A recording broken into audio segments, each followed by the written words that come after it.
ಕರ್ನಾಟಕ ರಾಜ್ಯ ವೈಜ್ಞಾನಿಕ ಸಂಶೋಧನಾ ಪರಿಷತ್ನ ಆಶ್ರಯದಲ್ಲಿ ಆಯೋಜಿಸಲಾಗಿದ್ದಂತಹ ವಿಶ್ವ ದಾಖಲೆಯ ಪ್ರಥಮ ದೂರದರ್ಶಕ ಕಾರ್ಯಾಗಾರದಲ್ಲಿ 150 ದೂರದರ್ಶನಗಳನ್ನು ತಯಾರಿಸುವಂತಹ ಮೂಲಕ ವಿದ್ಯಾರ್ಥಿಗಳು ಹೊಸ ದಾಖಲೆಯನ್ನು ನಿರ್ಮಿಸಿದ್ದಾರೆ.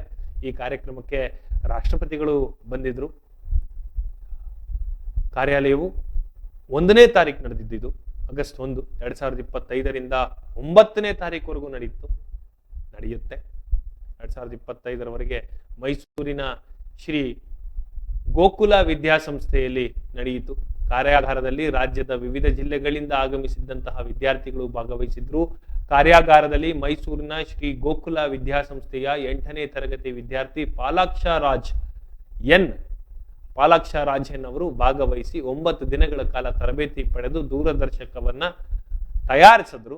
ಈ ಮೂಲಕ India book of record, Asia book of record ಮತ್ತು ವರ್ಲ್ಡ್ ಬುಕ್ ಆಫ್ ರೆಕಾರ್ಡ್ ಈ ಬುಕ್ಗಳಲ್ಲಿ ದಾಖಲೆ ಮಾಡಿದ್ದಾರೆ. ವರ್ಲ್ಡ್ ಬುಕ್ ಆಫ್ ರೆಕಾರ್ಡ್ ನಲ್ಲಿಯೂ ಕೂಡ ದಾಖಲೆ ಮಾಡಿದ್ರು. ಈ ಸಾಧನೆಗಾಗಿ ಪಾಲಾಕ್ಷ ರಾಜ್ ರವರನ್ನ ಕರ್ನಾಟಕ ರಾಜ್ಯಪಾಲರು ತಾವರ್ ಚಂದ್ ಗೆಹ್ಲೋಟ್ ಅವರು ವಿಶ್ವ ದಾಖಲೆಯ ಪದಕ ಮತ್ತು ಪ್ರಮಾಣ ಪತ್ರವನ್ನು ನೀಡಿ ಗೌರವಿಸಿದ್ರು. ಈ ಕಾರ್ಯಕ್ರಮದಲ್ಲಿ ಕರ್ನಾಟಕ ರಾಜ್ಯ ಸರ್ಕಾರ, ಶಾಲಾ ಶಿಕ್ಷಣ ಇಲಾಖೆ, ವಿಜ್ಞಾನ ಮತ್ತು ತಂತ್ರಜ್ಞಾನ ಇಲಾಖೆ, ಇಸ್ರೋ ಮತ್ತು ಕರ್ನಾಟಕ ರಾಜ್ಯ ವೈಜ್ಞಾನಿಕ ಸಂಶೋಧನಾ ಪರಿಷತ್ ಕೂಡ ಭಾಗವಹಿಸಿತ್ತು. ಇಲ್ಲಿ ಅಧಿಕಾರಿಗಳು ಅಭಿನಂದನೆಗಳನ್ನ ಸಲ್ಲಿಸಿದ್ದಾರೆ ಆ ಪುಟಾಣಿಗೆ. ಜೊತೆಗೆ ನಾನು ವಿಜ್ಞಾನಿ ಎಂಬ ಪ್ರಮಾಣ ಪತ್ರವನ್ನು ಸಹ ವಿತರಿಸಲಾಗಿದೆ. ಕಾರ್ಯಕ್ರಮದ ಸಮಾರೋಪ ಸಮಾರಂಭದಲ್ಲಿ ಇಸ್ರೋದ ಮಾಜಿ ಅಧ್ಯಕ್ಷ ಡಾಕ್ಟರ್ ಎಸ್ ಕಿರಣ್ ಕುಮಾರ್, ಹೈಕೋರ್ಟ್ನ ಮುಖ್ಯ ನ್ಯಾಯಮೂರ್ತಿ ನಾಗಮೋಹನ್ ದಾಸ್, ಮಾಜಿ ಸಚಿವರಾದಂತಹ PGR ಸಿಂಧಿಯಾ ಸೇರಿದಂತೆ ಗಣ್ಯರು ಭಾಗವಹಿಸಿ ಸಾಧಕರನ್ನ ಅಭಿನಂದಿಸಿದ್ರು. ಕಾರ್ಯಾಗಾರದಲ್ಲಿ 4 ಇಂಚಿನ ಮಸೂರವನ್ನ ಬಳಸಿ ಪ್ರತಿಫಲಕ ದೂರದರ್ಶಕಗಳನ್ನ ಅಂದ್ರೆ ಟೆಲಿಸ್ಕೋಪ್ ಅನ್ನ ತಯಾರಿಸಲಾಗಿದೆ. ಇದು ಮೇಕ್ ಇನ್ ಇಂಡಿಯಾ ಯೋಜನೆಯಡಿ ಸ್ವದೇಶಿ ವಸ್ತುಗಳನ್ನ ಬಳಸಿ ತಯಾರಿಸಲ್ಪಡ್ತಾ ಇದ್ದು ವಿಶೇಷವಾಗಿತ್ತು. 4 ದಿನಗಳ ಕಾಲ ಪ್ರಾಥಮಿಕ ಕನ್ನಡಿಗರನ್ನ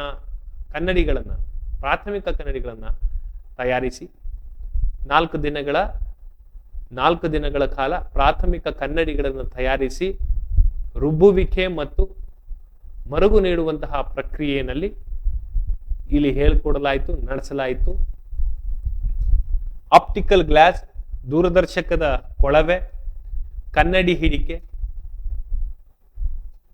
ಫೋಕಸರ್ ಮತ್ತು ಫೈಂಡರ್ ಸ್ಕೋಪ್ಗಳನ್ನು ಬಳಸಿ ಕಡಿಮೆ ಸಮಯದಲ್ಲಿ ಜೋಡಣೆ ಮತ್ತು ಸಮನ್ವಯಗೊಳಿಸುವಂತಹ ಮೂಲಕ ದಾಖಲೆ ನಿರ್ಮಿಸಲಾಯಿತು. ಕಾರ್ಯಾಗಾರದಲ್ಲಿ ಇಸ್ರೋ ವಿಜ್ಞಾನಿಗಳಾದಂತಹ ಕಿರಣ್ ಕುಮಾರ್, ರೆಡ್ಡಿ, ಪ್ರಭಾಕರ್, ಉದಯ್, ನಾಗರಾಜ್, ಆಲೂರು ಅಂದ್ರೆ doctor S Aluru, doctor Ramya Sethuraman ಸೇರಿದಂತೆ ಹಲವು ವೈಜ್ಞಾನಿಕ ಸಂಶೋಧನೆಗಳ ಕುರಿತು ಉಪನ್ಯಾಸ ನೀಡಿದ್ರು.